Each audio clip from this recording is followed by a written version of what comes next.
This isn't a steak. Why would you call it that on your menu? I don't know what to tell you, man. Just give me all the bacon and eggs you have. Wait.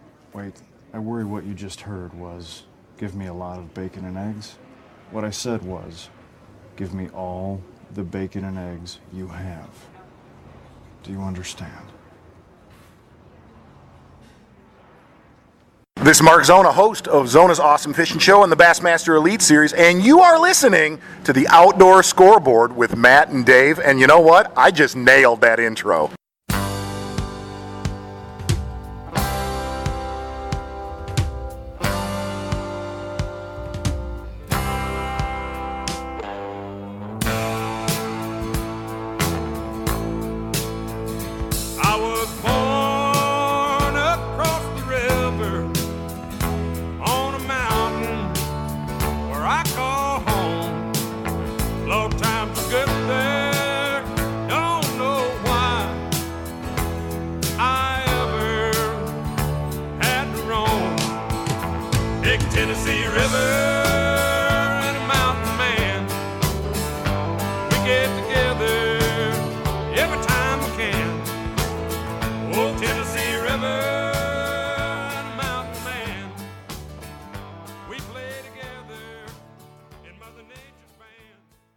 What's going on? Not too much. How are you? Pretty good. Did you get to watch the eclipse today? I peeked at the very early stages of it, but by the time it got into full swing, we were in full overcast rain mode here. Same down here. We had a thunderstorm roll in. It was nice and clear skies until about 12:30. Between 12:30 and 1:30, that magical hour, the clouds rolled in. So all I saw was a dark, cloudy sky. Oh, well. Yeah, I guess there was all kinds of people chartering flights down to Nebraska, and there was a good chance of forecast of overcast there as well. Yeah, a lot of my friends from back in Sydney and the western Nebraska panhandle, they all had a fairly good view in between the clouds, but I just talked to David a while ago. He was on his way back home from Paducah, and I think there were so many people on the interstate. I think he'd been on the road for nearly 2 hours, and he only made it about 30 or 40 miles. It's just bumper-to-bumper traffic. Everybody's leaving town at the same time. It's crazy. Well, I appreciate you pinch hitting for Dave this week. We've been off for a little while. I think everybody knows the reason why. Our thoughts are still with Dave as he and his family are dealing with the loss of his father. So I told him to take a week off, get back home, get back in the swing of things, and we take care of a little fantasy pick so we can at least get that out there this week for our listeners who are anxious to know who not to pick. So at least as far as I'm concerned.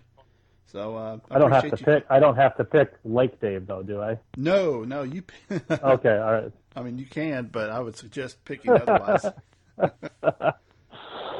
Well, looks like we're into the final major elite tournament of the regular season before the AOI, and up on St. I think Clair. this is the last fantasy event. I'm pretty sure they don't do fantasy for AOI. So yeah, they might actually. I don't think they did last year. I don't. You're right. You're probably right because it wouldn't be a full field, would it? No, it's just 50. So yeah. So that's why the classic is a standalone event that doesn't count towards season standings usually. So yeah, you're right. So yeah, this is it for those guys who want to make it into the AOI tournament or make it into the classic. More importantly, this is the tournament to do it in. It's kind of a St. Clair's not really.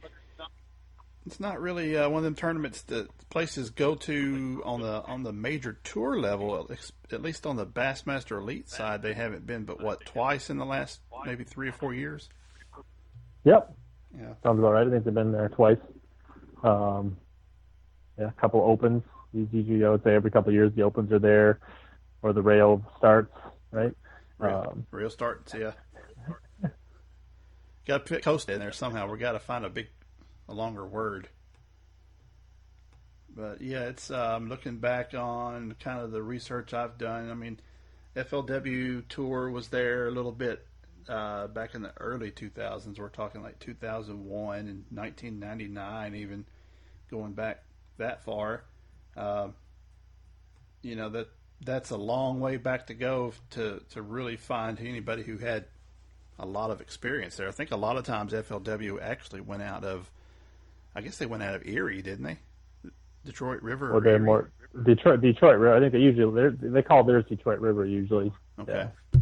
So I'm not really familiar with that area as far as I know. A lot of guys are staying in Detroit or that area. I'm assuming it's kind of the same area. I don't know. Yeah, the Detroit River connects. I'm pretty sure I could be a little off. Lake St. Clair with Erie, maybe. I think you have to go one way to get to Erie, and you can go the other way to get to Huron. Oh, okay. So this is primarily a smallmouth fishery, I'm guessing. Yeah, there are a few largemouth, but it is not. Nobody that's going to be winning or in the top 10 is probably going to weigh a largemouth. There could be some guys that maybe are scratching a couple check, that could play. Mm. Yeah, the Detroit River connects Lake St. Clair to Lake Erie, and then there's other waterways that'll take them to the mouth of Lake Huron. And I think actually that's where Chris Lane, when he won, 3 or 5 years ago or 4 years ago, when he was fishing the mouth of Huron, I think. Okay. Yeah, and that's kind of, you never really thought of that being an area that Chris Lane would be good at fishing, but he's done pretty good there the last couple of times. I think he's been there, a third place and a first place. Yep, he salvaged a season to make a classic on the winning you're in, and then 2 years ago he also did pretty well there. Yeah, another guy I noticed just looking in, or just kind of skipping around here, like Keith Pochet, actually surprisingly did well. The 2 times the elites were there, I think he had 11th and a 13th, which doesn't fit him at all. You usually think of him as a shallow power fishing, flipping kind of guy. Yeah, well, the thing is, Erie and Huron probably fish more like your traditional, what you think of Great Lakes smallmouth fishing. But Lake St. Clair is quite a bit shallower, and there's a lot of sand and grass fish.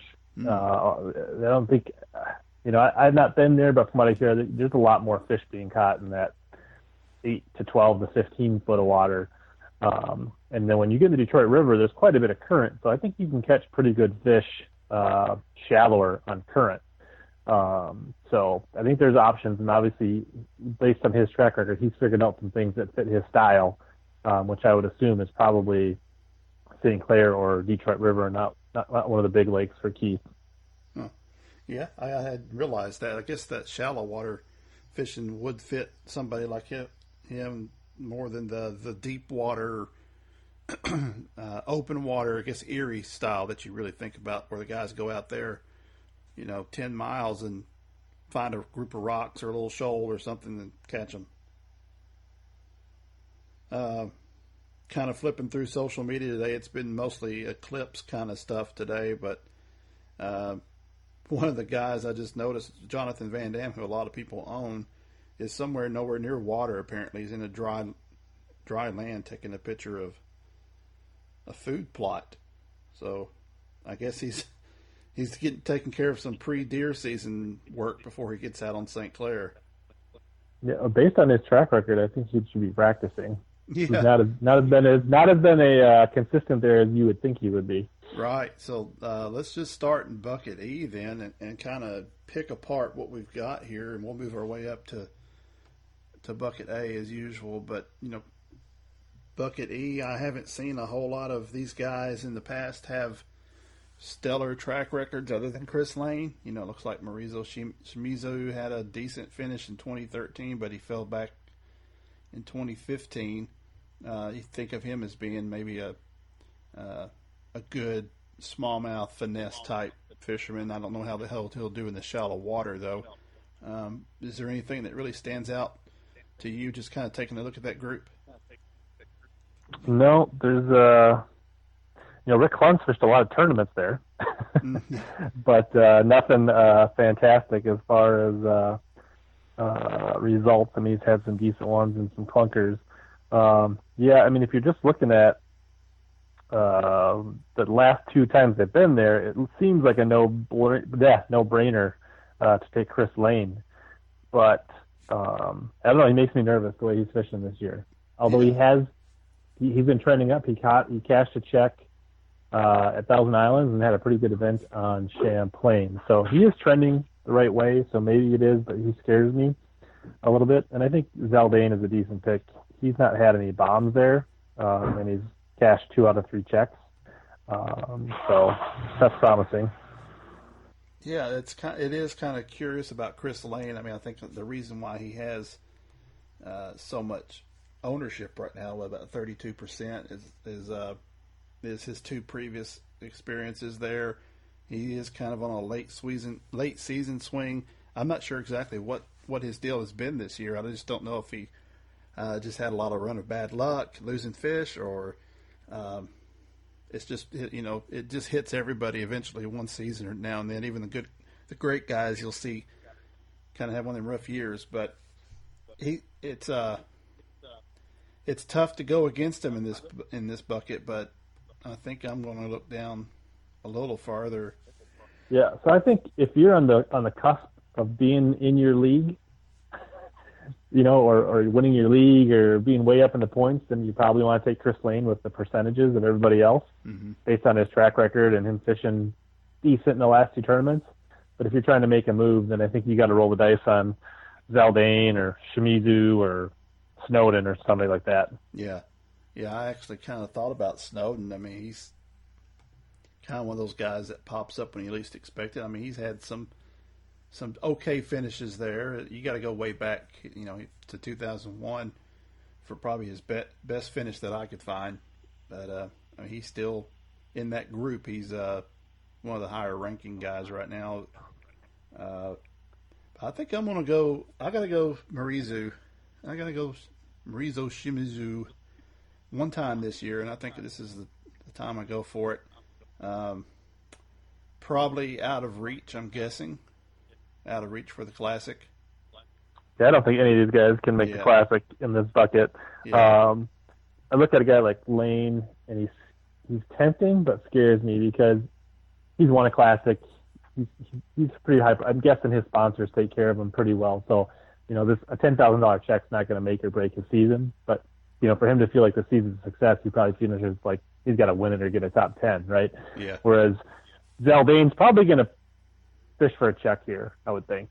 That $10,000 check's a little more important to him, so I'm going to go with Zaldane. I think he'll put up a solid, 20 to 30th place finish, and if I get lucky, he's going to make the top 10. Yeah, I mean, he's been in that consistent range there. It looks like he's definitely his track record shows check range or top 30 probably. So I can see that being a good one. And he's only got 26% versus 32. I mean, it's still a lot, but you're still separating yourself a little bit from that top group if you need a little bit extra risk.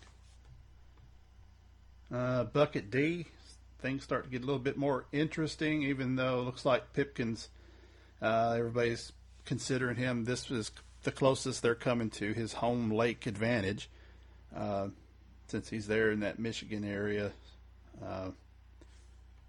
What are your thoughts on this bucket? Do you see anybody outside of Pipkins that kind of stands out? Poche is in this bucket. Yeah, I mean, if you just look at recent events, in the 2 elite events, Poche has actually a way better record than Pipkins. Now, he doesn't have the upside maybe, but I think I feel like Poche, based on his record, is a pretty solid bet to get a top 20. And out of bucket D, that's gold. I feel like Pipkins is kind of in the same bucket as Lane, where he's at home and he's going to be kind of hero or zero. So he may be the kind of guy that's going to go out and go to Erie every day or go to Huron and fish for big fish and try to be like 23 pounds or bust. Where I think obviously based on the stats, Keith Poche is probably going to fish the river or Clair in St. Clair and put up solid numbers. He's probably not going to be in contention to win it, but he's going to give you a solid finish. Guys like Greg Vinson, Brett Hite, Kobe Krieger have all been pretty solid there. So those guys are guys to think about. And the the ownership for Pipkins is out of this world, and so it's kind of the same thing. Like if you are at the top, you probably want to stay and ride some of these safe picks and just look for one to stray at. Whereas if you're trying to make a big move or win this, I don't think you can. I think you should shy away from Pipkins being at the last event of the season.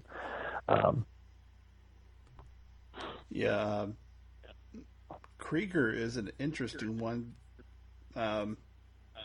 mainly because I don't trust. I don't trust any of these former FLW guys this season, though. They just let me down every time I pick them. That's the only thing is, it seems like he's just on the cusp when Krieger goes north.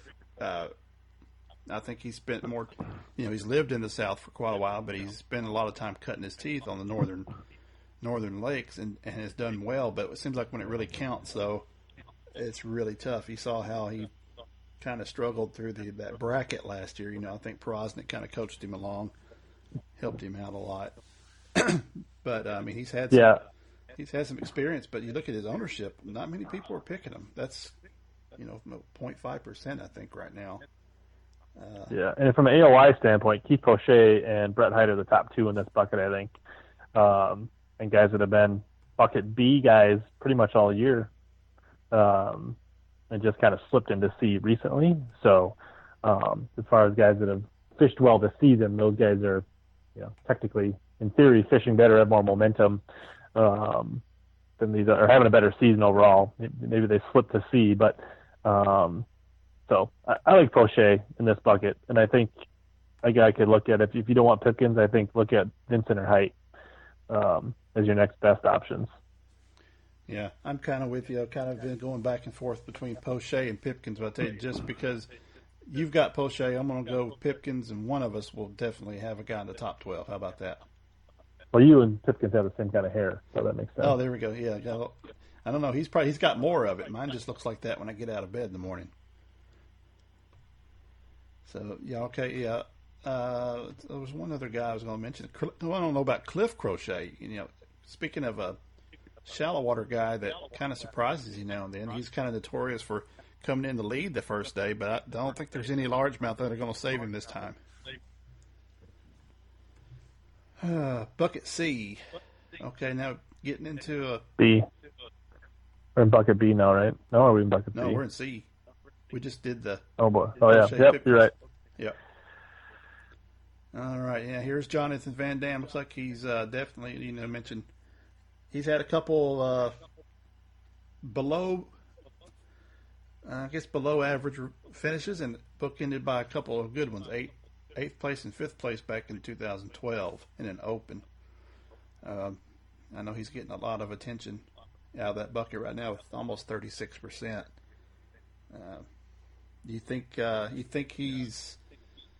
Of course, I'm sure he's always taking it seriously, but do you think the momentum he's been on kind of lately, he's had a pretty decent season, him and Kevin both. I don't know if they're working together in all the tournaments, but they're turning out to be a pretty good duo on the last day.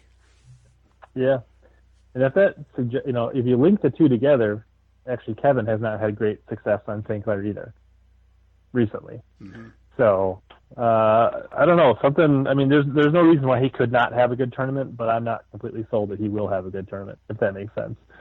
I wouldn't be surprised if he did, but I'm also not going to be surprised if he doesn't make the top 50. So he kind of scares me. He's a little volatile, but actually there's not a lot. I feel like there's better picks in D for St. Clair than there is for C, just based on guys' track records. One interesting thing that you could look at is somebody that's really good on this system is Alton Jones, and his kid's in this bucket. But he has no experience himself, but I'm sure Dad may throw him a few pointers and get him on the right track. So, and that's something. If you're looking for a sneaky pick, or somebody like Adrian Avina, probably maybe hasn't showed up in these tournaments, but I'm guessing he's got some experience there. Mm-hmm. So if you're looking for some guys that are off the radar, those could be sneaky. I'll tell you, somebody else that's been coming up the last year or so is Marty Robinson. I think he's sort of, in his career, he's sort of peaking. Not necessarily thinking he's a good smallmouth fisherman, but another guy who's down there who has very little experience. I'm thinking might be one, but he's a little too risky for my taste in this bucket. Just looking at a lot of people are going with Justin Lucas, thinking he's cashed a check. Would he miss 4 checks in a row or something this year? Now he's cashed 4 checks. Yeah, sounds about right. And he's only got one data point there, right? He's got a 42nd, which is a decent finish. It's a top 50. Yeah, and then you got Stefan Blaylock, who fished one open and got 6th, but that was in September. Obviously, he's a very talented angler.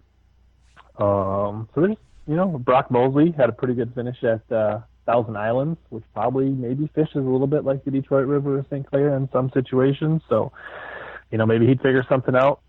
So there's a lot of guys to think about. I mean, Ike's in this bucket, but he's had mixed results. Krosnick's the same way. But I look at, you got guys that are, like Kennedy and Tharp are the leaders in angler Y in this bucket, but they've had pretty mediocre results here. Ultimately, I'm going with Bernie Schultz because his smallmouth track record's been pretty solid. Now, he hasn't done quite as well at St. Clair, but he's been pretty consistently in the money in the top 50. I feel like it's a pretty safe pick that he's going to get you a top 50 finish. He's not going to kill you. For whatever reason, he's one of those Florida anglers that just catches smallmouth. And it seems like these, not necessarily maybe on the big water lakes, but when, when he can fish smallmouth kind of shallower, like you can here, he seems to do pretty well. So he's got a super low percentage. I think it's like less than 1%. So I look for him to have a good tournament and be a sneaky pick here. Yeah, that would be a good one. One I'm kind of interested in is Iaconelli. Right now he's the second highest owned, about 26% or so. He's had an average so-so track record there also. He's just barely made the cut, looks like, in 2015.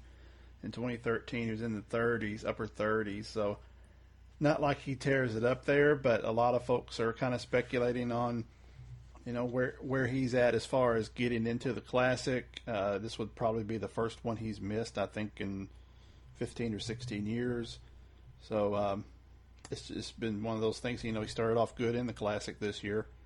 I'm sure he wants to get back in, but he's right there on the edge. If he has a real good top 12 finish here, I think he'll finish up close to the cut, or at least have another chance in AOI to move up. That's interesting about this whole bucket. There's not really many guys that have like great records here, and these are all guys that are on the bubble. Literally, they go to the last. Yeah. Right. Every one of these guys mathematically is still in it to go to Mille Lacs, I would think, most of them, and they're all going to need a top probably 10 to 20 finish to make that happen. So I feel like everybody in this bucket's a bit of a risk. I don't think many. Yeah, at least they're going to fish. They're going to try to fish for a top 10 the first day. If it doesn't go well, maybe they'll try to fish for a check. But I think there's a lot of guys that could really bomb in this bucket trying to make a big move. Well, I think Iaconelli, coming off the experience of seeing a lot of the Major League fishing, might start to become playing a critical role in the guy's confidence in fishing a lot of northern lakes. And you see a lot of the shallow lakes that they fish. Iaconelli having just won, one of the major seasons just recently, and fishing it kind of in a shallower smallmouth fishery, basically. I think he's got enough in it to make a push right here to kind of feel a little more comfortable about getting into the Classic. So I'm going to go Iaconelli. It's a little bit high on percentage, and like I said, I don't feel too comfortable about his history there, but I think he's got enough there to kind of build on. And it's just tough right now. Yeah, you're like you said, a lot of guys are scrambling for points right now. It'd be interesting to see who does it. Bucket B. All right, here we go.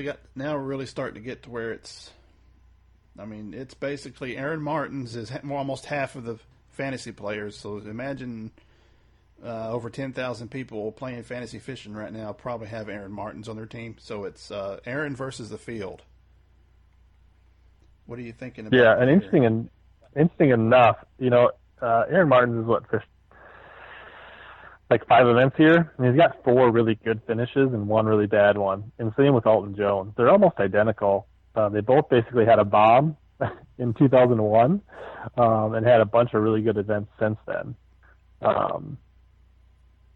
So I think those are both guys that are pretty good, but the one has almost no ownership percentage versus the other one has a huge ownership percentage. So Aaron Martens is probably a pretty safe pick on this.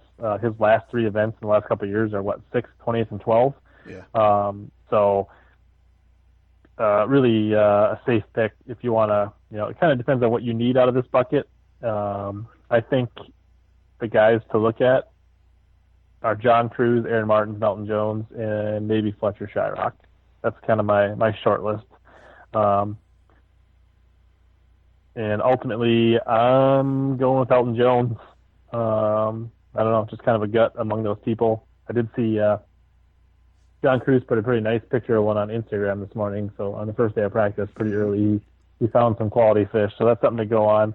I'm actually really torn, and I could see myself flip-flopping between Cruz and Elton Jones. But based on the ownership percentage, I'm going to stay away from Martin. But hey, if you're already leading your league and winning, just go with A-Mart probably.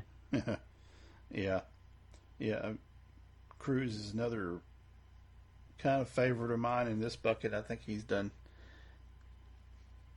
pretty well, starting off pretty good. I've kind of looked at Fletcher Shyrock. He's also one of those guys talking about kind of peak coming into the career and peaking. And I think the MLF kind of helps that get some exposure where you're into some high pressure situations and he's performing. He's been kind of, competing pretty well there on some northern run lakes. Just trying to look at a couple other guys. Randy Howell just seems like he always shows up when you don't expect him on a smallmouth fishery. He's had a couple of decent finishes, but it's been a while. He's also had a couple bad ones. And Dave Lefebvre, I was surprised. A lot of people were wanting to pick him. I think he might be, second highest owned in this bucket, 12%. Just there's not much room for anybody else to pick, but after everybody, nearly half the field has Martins, but Lefebvre just does. I can't find it that he's had any experience up there, so I'm kind of interested. Maybe it's because of he's just having a pretty competitive year. I don't know. I'm sure, but he's a northern guy, so there's not a lot of guys that there's a lot of people that are picking based on geographic, not necessarily experience. And I'm sure he's fished it, some regional circuits or some Redmans back in the day or something. He's been fishing forever, so. Well, there's not any major tournament results to quickly look up. I'm sure there's something. But just like in fantasy football, there's always this case where people try to chase points and or chase momentum, and it ends up biting them. But I learned my lesson. I had Aaron Martins the last tournament, and I changed my mind the last minute and went with Dave Lefebvre.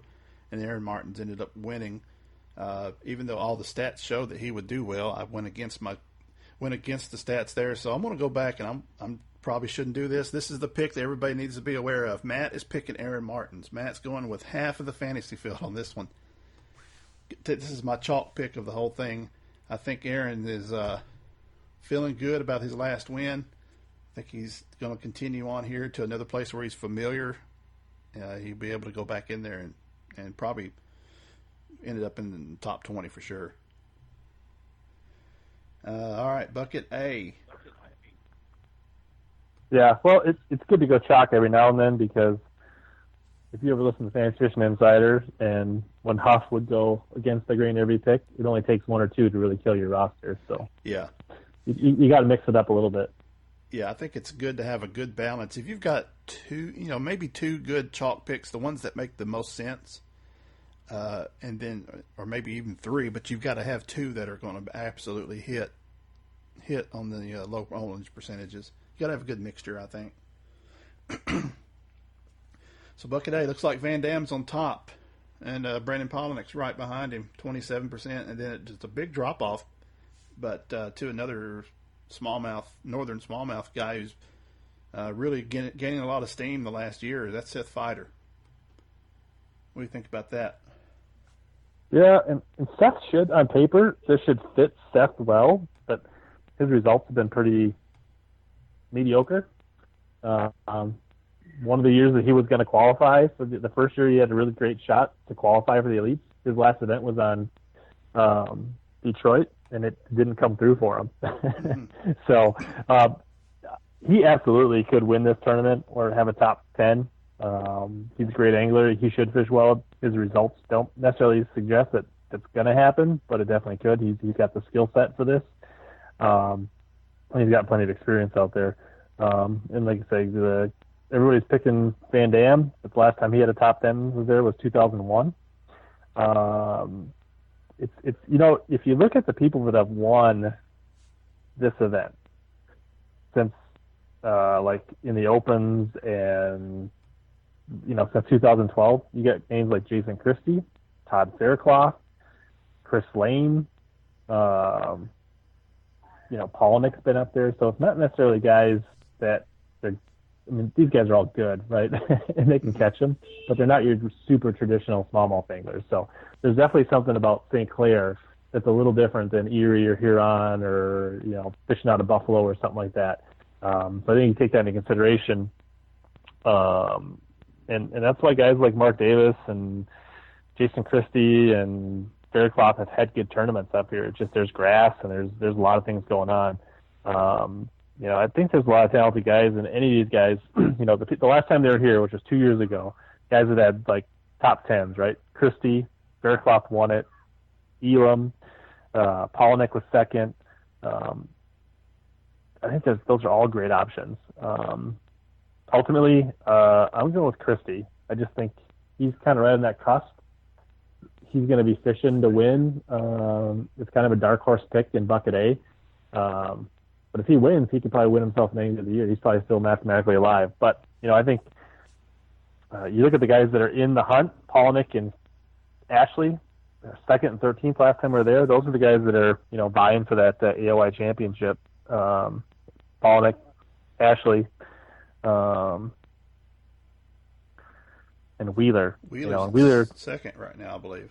Yeah, and he had a really bad open there, but he's not that far from there in geographically. So he's probably done his homework. Probably done his insiding. But those are all guys that are really watching this tournament, I'm sure. Yeah, Wheeler is really known on the inside of definitely working the connections as far as preparing for different events. I don't know how this new information rule will affect that, but he's definitely in the past done his homework, and just seems like he's very consistent wherever they go. That one open there kind of worries me about him, but I'm kind of leaning that way. I'm kind of leaning towards him just because he's not technically a rookie, but this is his first year and he's in second place with one event coming up. He wants to get up there. He wants to beat these guys. Absolutely. He won Cherokee, right? That's a smallmouth fishery that's a little weird. Mm-hmm. And we're not really going to know the effect of the no information until next year, because all these guys have probably gotten all their information before that went into effect this year. These guys, when they get the schedule, they go to work, right? Like, they don't wait till 29 days before the cutoff to start gathering their information. Oh, yeah. These guys have been working on it all year. So the guys that are, and I'm not saying Wheeler is or who is, but the guys that, they've already gotten their information, all 106 of them. Yeah. So. Yeah. Yeah. I mean, I'm surprised that so many people are going with Kevin Van Dam in this bucket when you've got, or between Kevin and Brandon Polnick, you got about 50% of the field right there between those two guys. But there's some more capable, interesting guys. Jamie Hartman, for example. I'm not sure. And let me look on the sheet here. I don't know how much. I don't think he's got really any experience there, but he's just that rookie. That's him. It's him and Dustin Connell basically duking it out right now. Seems like. And based on your interview with him before, he made a trip here and he's done. He's done his pre-trip here, right? We know he already did that based on. Being a northern guy and smallmouth, I'd expect him to have a very solid tournament here. He could buy for a win. I see no reason why. I think I'm going to end up leaning towards Wheeler, though. I just think he's going to try his best to end up the end of the year on a high note and really press for that top spot at AOI. If he can't get Rookie of the Year, he's going to get Angler of the Year. You do love yourself some flat brimmers. Hey, yeah, that's kind of counterintuitive for me. I've actually got, I've got one flat brimmer on my team. That's usually one over what I like to have, what I'm comfortable with. You could go back and you could add Fletcher, and then you'd have a tandem. Yeah, let's not get carried away. Well, all right, that's Wheeler, Martins, Iaconelli, Pipkins, and Shimizu for my team. How about you? Yeah, I got, let's see, it's Christie, Alton Jones with an asterisk that I might switch to John Cruz, Schultz, Poche, and Zeldane. All right. And what about the weight? I'm not sure exactly I'm sure the quality up there of smallmouth is going to take probably a 4-pound average to win. I'm just guessing. Yeah. Close to 4. Yeah, my YouTube show that I recorded earlier today, I think I did like 83 pounds, 7 ounces or something like that. I think it was like 81 or 82 pounds when Faircloth won 2 years ago. And it just sounds like it's trending up right now, so I just expect it just to bump up incrementally from that. Okay. I think I'm going to guess I'm going to go a little bit low, 19 and a half a day, and I want to make it 78 pounds, and let's just say 78.2, just to get above the 78 pack. So I'm going to say 78.2.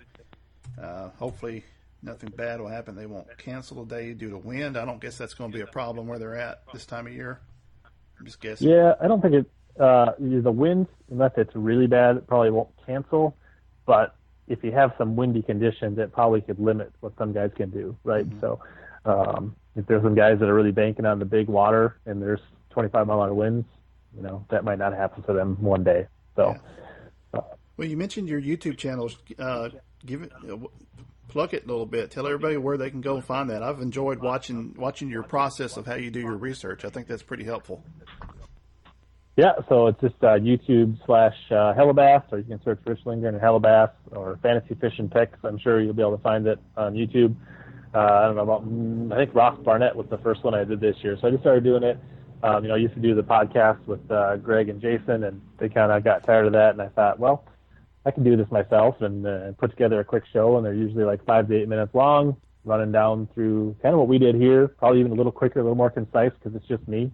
I usually do a little peek into social media, show some stuff on Instagram and Facebook and Twitter that I think is interesting from the pros. Versus just posting a picture on Facebook of my lineup, you get a little insight. And just trying to entertain and provide some quality content out there where it just seems like there's a gap on YouTube where you can't really get that in a video format. So. Yeah, I like it. You've got it set down to where you can pop up the videos and show the guys actually out there doing their live reports and all that, and then some of the pictures are pretty helpful too. I talked to Huff at iCast a little bit. I guess he's kind of busy raising the young ones right now. So that's kind of kept his priority shifted to more of a Mr. Mom type role. But he does listen to the show now and then, gets our fantasy picks. I think we're doing a good job. I think he's been pretty helpful in getting information out to people, and we're just kind of carrying the torch. Yep, and that's the beauty. I try to keep them short, right? So if you want to watch them on your phone, you're not going to burn through your data and watching a 5-minute video, and you can quick watch it while you're brushing your teeth, or right. I mean, like this, I like listening to podcasts. I know not everybody's got an hour or 2 hours to listen to a podcast all the time. Not everybody's got a commute, or a job where they can listen to their podcast. So I just figured, give them another form to get that information, and absolutely. People like it. So. You fit in the necessary information that you're looking at there. Have a couple cool tidbits of information sometimes people don't think about, and they can make their educated guesses, or just as good as us with that kind of information. All right, well, Rich, I appreciate it, man. Well, let's wrap it up right here, and we'll get this posted up. And good luck to you. Hopefully, my team will finish 1 point above yours. Yeah, I guess unless I win the event, I don't really care how I do. I'm Yeah, in I'm like the same way. 85th percentile, so I did pretty good, but it wasn't great. So unless I, basically finish in the top, 1 to 10, I'm not going to get anything from Bass or Tackle Warehouse. So Yeah, same here. I peaked about 3 tournaments ago. I got up to the 94th percentile, and I'm backsliding. So I'm pretty much ready to get it over with. All right. Well, I appreciate you joining me, Rich. Thanks again for coming in this week and helping us out. And good luck. We'll holler at you soon. all right, take it easy. Thanks.